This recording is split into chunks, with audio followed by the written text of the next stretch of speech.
আসসালামু আলাইকুম রহমতুল্লাহ বারাকাতুহু। আমরা আজকে সেলস বৃদ্ধির ৩টা কৌশল নিয়ে আলোচনা করব।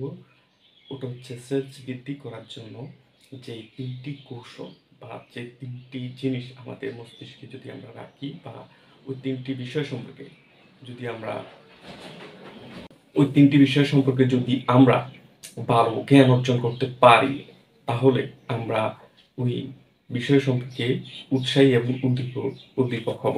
তারপরে আমরা যদি ওই ৩টি বিষয় আ যদি মাথায় রেখে এমনকি অনুসরণ করে কাজ করতে পারি, তাহলে আমরা পারবো আমাদের সেলস অসম্ভব রকম বৃদ্ধি করতে।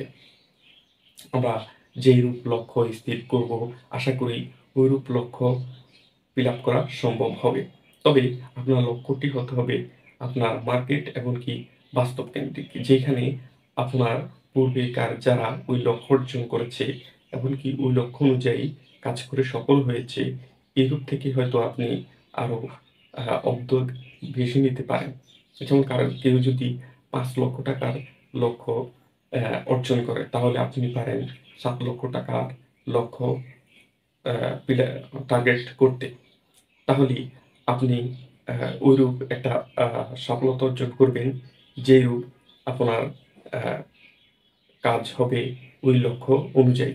তো আমাদের এই বিষয়টা আসলে দেখতে হবে যে, আমাদের ৩টি বিষয় কি? ওই ৩টি বিষয় সম্পর্কে আমাদের ভালো একটা ধারণা থাকা প্রয়োজন। আমি আ স্টাডি করেছি সেলস সম্পর্কে। অনেক বই পড়েছি। তো ওইখানে যে একটা বিষয় আমি দেখতে পেয়েছি যে, এখানে যদি আমরা আ এখানে সেলস বৃদ্ধি করার জন্য অনেক কৌশল আছে। তার মধ্যে আপনি আপনার ভিতরে যদি ওই ৩টি জিনিস থাকে, তাহলে আপনি পারবেন আপনার সেলস বৃদ্ধি করার জন্য অনেকটা এগিয়ে যেতে। যা আপনার এখন যা সেলস হচ্ছে তার থেকেও হয়তো আপনি আরো আ ২ গুণ ৩ গুণ সেলস বৃদ্ধি করতে পারবেন। যদি আপনার ভিতরে ওই ৩টি বিষয় থাকে। তার মধ্যে ১ নম্বর হচ্ছে আপনার লক্ষ্য বা টার্গেট ফিক্সড করা। লক্ষ্য এবং টার্গেট এমন একটা বিষয়, যখন আপনি ওই লক্ষ্য বা টার্গেট ফিক্সড করবেন, তাহলে আপনার ওই লক্ষ্য বা টার্গেট অনুযায়ী আপনি কাজ করার জন্য উৎসাহ উদ্দীপনা পাবেন। তবে এখানে যেটা ভালো কাজ হবে, ওটা হচ্ছে আপনাকে যদি আপনি লিখে ফেলতে পারেন আপনার লক্ষ্য সম্পর্কে যে, আমি আজকে এত টাকা বিক্রি করব, এত টাকা আয় করব, এই সময় থেকে এই সময় পর্যন্ত আমি কাজ করব।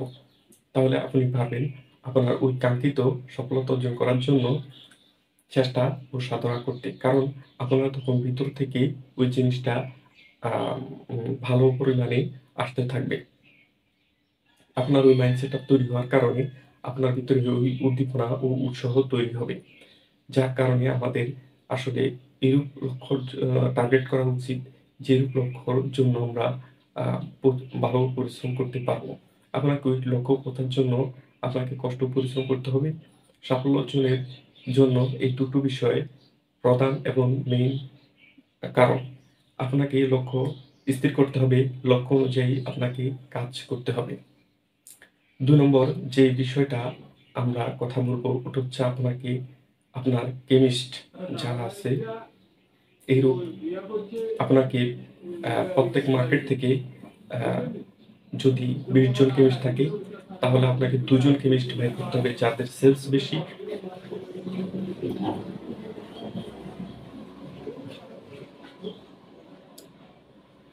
আপনাকে এরূপ ২ টি কেমিস্ট টার্গেট করতে হবে যাদের সেলস বেশি। তাদের সাথে আপনি সময় স্পেন্ড করবেন।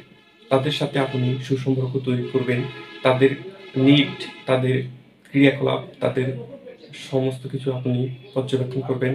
আপনি ওইখানে সময় দিয়ে আপনি আপনার আ লক্ষ্য বা ওই মার্কেটে সবচেয়ে ভালো সেলস করার জন্য আপনি ওইখানে সময় দিয়ে ওই জিনিসটা আস্তে, আস্তে আপনার আয়ত্তে আনবেন। এমনকি এ বিষয়ে মাথায় রেখে আপনি বাড়তি কেমিস্ট তৈরি করতে হবে। যারা ভালো সেলস করে, এরূপ আপনাকে বাড়তি কেমিস্ট তৈরি করতে হবে। আপনি যখন একটা মার্কেটে টপার ২ জন ৩ জন এর সাথে ব্যবসা করার পরে আপনার বাড়তি সময় থাকবে। তাহলে আপনি আরো কিছু বাড়তি জিনিস তৈরি করুন। যেখানে আপনি আরো ভালো সেলস করতে পারবেন। তো এখানে বাড়তি কেমিস্ট যদি আপনি তৈরি করতে পারেন, আপনার পূর্বেরকার প্রোডাক্ট যারা আছে তাদের কাছে আপনি আর বাড়তি প্রোডাক্ট নিয়ে আসতে পারেন, তাহলে আপনার ওইখানে ভালো একটা সেলস বৃদ্ধি হবে। ৩ নম্বর যে বিষয়টা আমাদের কাজ করে ওটা হচ্ছে আমাদের প্রথমত ১ নম্বর হচ্ছে টার্গেট ফিক্সড করা, ২ নম্বর হচ্ছে বাড়তি কেমিস্ট তৈরি করা, ৩ নম্বর হচ্ছে আপনার সময় মেইনটেইন করে কাজ করতে হবে। আপনাকে বাড়তি কাজ করতে হবে। আপনি যে সময়টা মার্কেটে দেন, ওই সময়ের চেয়েও আপনাকে আরো এক ধাপ এগিয়ে গিয়ে বাড়তি যে সময়টা পান, ওই সময় আপনি মার্কেট নিয়ে স্টাডি করবেন। মার্কেট নিয়ে কাজ করবেন। বাড়তি সময় মার্কেটে পরিশ্রম করবেন। তাহলে আপনি বাড়তি কেমিস্ট, বাড়তি সেল করতে পারবেন। তাহলে আপনার বাড়তি সেল হবে। তো আমাদের এই ৩ টি বিষয় যদি আমরা মাথায় রেখে আমরা সেলস করতে পারি, তাহলে আমরা পারবো আমাদের কাঙ্ক্ষিত লক্ষ্য অনুযায়ী ভালো সেলস করতে। আপনাকে প্রথমত টার্গেট ফিক্সড করতে হবে, প্রচুর পরিমাণ পরিশ্রম করতে হবে, আপনাকে বাড়তি কেমিস্ট তৈরি করতে হবে, আপনাকে বাড়তি পরিশ্রম করতে হবে। এই ৩ টি বিষয় যদি আপনি পারেন, তাহলে মার্কেটে আপনি পারবেন আপনার যারা আছে তাদের থেকে সেরা, এমনকি সবচেয়ে ভালো সেলস করতে। আপনাকে কেউ থামিয়ে রাখতে পারবে না। যদি আপনি এই ৩ টি বিষয় অনুসরণ করেন, তাহলে আপনি সেলস জগতে সেরা হবেন। আপনাকে সেরা হওয়ার জন্য, সেলসের জন্য এই ৩ টি বিষয় আপনাকে অনেক উপরে নিয়ে যাবে। যদি আপনি এই ৩ টি বিষয় ভালোভাবে অনুসরণ করেন, ভালোভাবে এই ৩ টি বিষয়ের উপরে কাজ করেন, তাহলে আপনি পারবেন এই ৩ টি বিষয়ে অনুসরণ করে আপনার কাঙ্ক্ষিত লক্ষ্য অর্জন করতে। তো এগুলি আমরা আমাদের সেলস বৃদ্ধি করার জন্য আমাদের এই ৩ টি বিষয় সম্পর্কে কথা বললাম। আশা করি আরো ভালো কিছু পাবেন।